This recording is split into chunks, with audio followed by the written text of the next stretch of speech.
नमस्कार साथियों आज हम बात करेंगे अपनी खेती बाड़ी में जो कृषि निवेश हम यूज करते हैं, इस्तेमाल करते हैं उनकी। और उनमें भी हम बात करेंगे, सबसे जो पहला हमारा कृषि निवेश, बेसिक कृषि निवेश होता है, वो होता है बीज, जो बहुत ही महत्वपूर्ण कृषि निवेश है और उसका अल्टरनेटिव कोई नहीं हो सकता। बीज अगर खराब है तो फिर कितना भी खाद डाल लेंगे कोई फायदा नहीं। तो सबसे पहला जो हमारा कृषि निवेश है वो है बीज। वो हमें शुद्ध और प्रमाणित बीज ही इस्तेमाल करना चाहिए। हम मुख्य रूप से बात करेंगे दूसरे कृषि निवेश की, जो बहुत महत्वपूर्ण और बहुत महंगा है, मतलब उर्वरक की।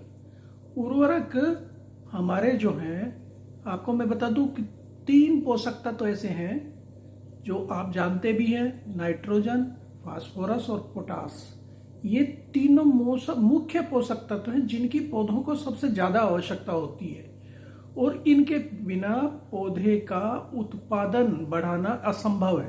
तो इसमें होता क्या है कि नाइट्रोजन जो हमें यूरिया से मिलता है वो तो 80% हमारे देश में ही पैदा होता है, लेकिन जो बाकी फास्फोरस और पोटास जो बहुत ही महत्वपूर्ण हमारे पोषक तत्व हैं और जिनका रोल है, जिनका जो पौधे के उत्पादन बढ़ाने में, उनकी जड़ के विकास में, पौधे के विकास में जो हमारा महत्वपूर्ण रोल अदा करता है, वो करता है डीएपी।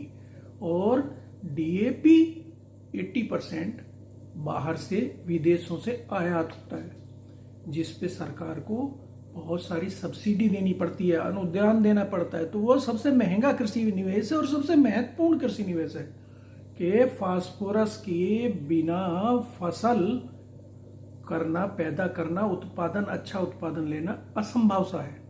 तो फास्फोरस हमारा सबसे महत्वपूर्ण कृषि निवेश है और इसकी जरूरत भी सबसे पहले ही पड़ती है। जब हम बुआई करने जाते हैं तभी जरूरत पड़ती है हमारे फास्फोरस की। और फास्फोरस की पूर्ति के लिए पारंपरिक रूप से वर्षों से हमारे किसान डीएपी का इस्तेमाल करते आ रहे हैं। डीएपी मतलब डाई अमोनियम फास्फेट, जिसको डाई भी किसान बोल देते हैं। और इसको सारे किसान हमारे जानते हैं क्योंकि वर्षों से इस्तेमाल करते आ रहे हैं। लेकिन जैसे मैंने बताया 80% ये विदेशों से होता, आयात होता है। तो ये कृषि निवेश महंगा तो है ही है, लेकिन इसके आयात में कभी कभी बड़ी समस्याएं आ जाती हैं। जैसे कोरोना के टाइम पर दिक्कतें हुई थी, आवागमन बंद हो गया था। ऐसे ही बहुत सारे कारण हैं, बहुत सारी परेशानियां जिनके कारण से हम समय से आयात नहीं कर पाते या कम कर पाते हैं। तो उस समय हमें दिक्कत आ जाती है कि हम टीएपी बाजार में, हमारी समितियों पे, हमारे पास में जो भंडार है उर्वरक का, उस पर वो मिल नहीं पाता। तो किसान असमंजस में पड़ जाता है कि अब क्या करें। अगर फास्फोरस के रूप में डीएपी उपलब्ध नहीं है तो वो सोचने पे मजबूर हो जाता है। तो उसके कई सारे विकल्प हैं हमारे पास। एनपीके, जिसमें नत्रजन, फास्फोरस, पोटास तीनों होते हैं, जबकि डीएपी में नत्रजन और फास्फोरस ही होता है। एनपीके में तीनों उपलब्ध होते हैं। एनपीके कई रूप में मिलता है, कई कॉम्बिनेशन में मिलता है। आपने 12, 32, 16 सारे किसान जानते हैं।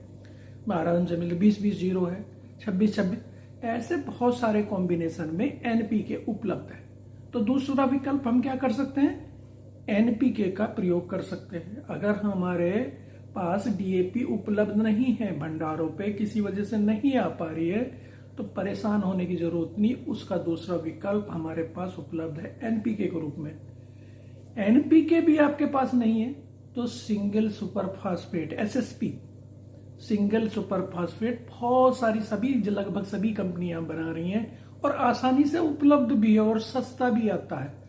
डीएपी के मुकाबले जहां 1300-1400 रुपए की बोरी आएगी, ये 300-400 रुपए के करीब की बोरी आ जाती है इसकी, एसएसपी की, सिंगल सुपर फास्फेट की। और डीएपी में जैसे मैंने बताया 2 पोषक तत्व हैं, नत्रजन और फास्फोरस। फास्फोरस इसमें 46% होता है डीएपी में, लेकिन super phosphate, single super phosphate में वो 16% होता है। तो एक तरह से 1/3 हो गया, उसका 1/3 हो गया। तो उस हिसाब से आप मात्रा कैलकुलेट कर लीजिए। तो ये हमें जो सिंगल सुपर फास्फेट में, लेकिन एक खूबी है इसमें, अब सिंगल सुपर फास्फेट में बहुत सारे पोषक तत्व, जैसे फास्फोरस तो उसमें है ही है, उसमें गंधक भी है, उसमें कैल्शियम भी है, उसमें जिंक भी है, उसमें जिंकेटेड आज का जो SSPR है, बोरॉन भी है। तो आपके पास 5 पोषक तत्वों वाला उर्वरक आपको मिल रहा है, तो है ना अच्छा।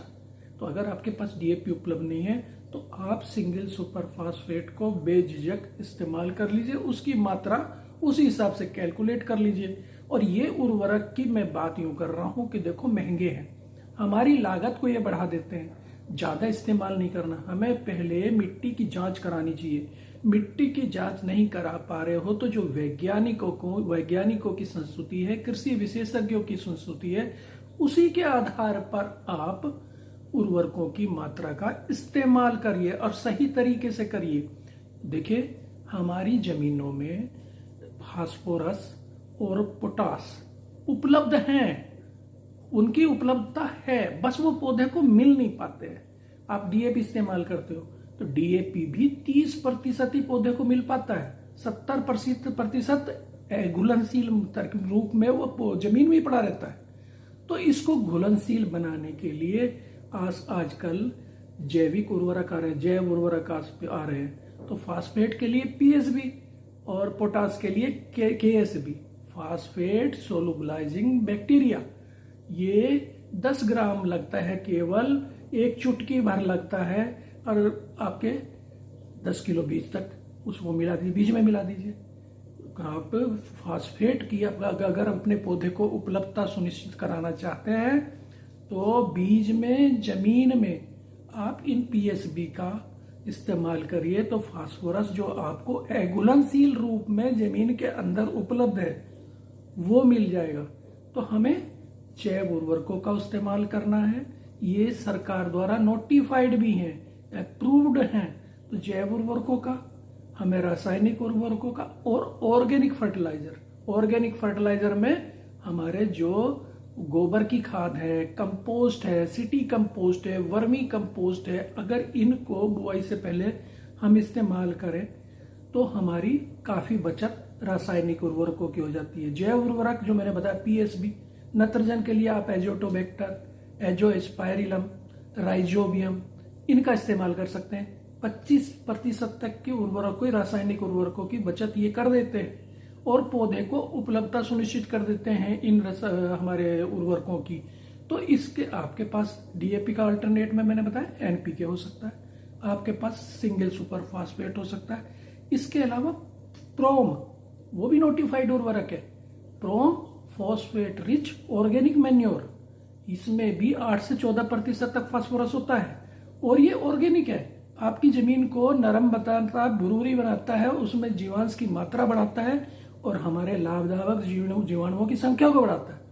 तो इसके अलावा आपके NPK, SSP, प्रोम, इनको हम विकल्प के रूप में, DAP के विकल्प के रूप में इस्तेमाल कर सकते हैं अगर किसी वजह से DAP उपलब्ध नहीं हो पाता।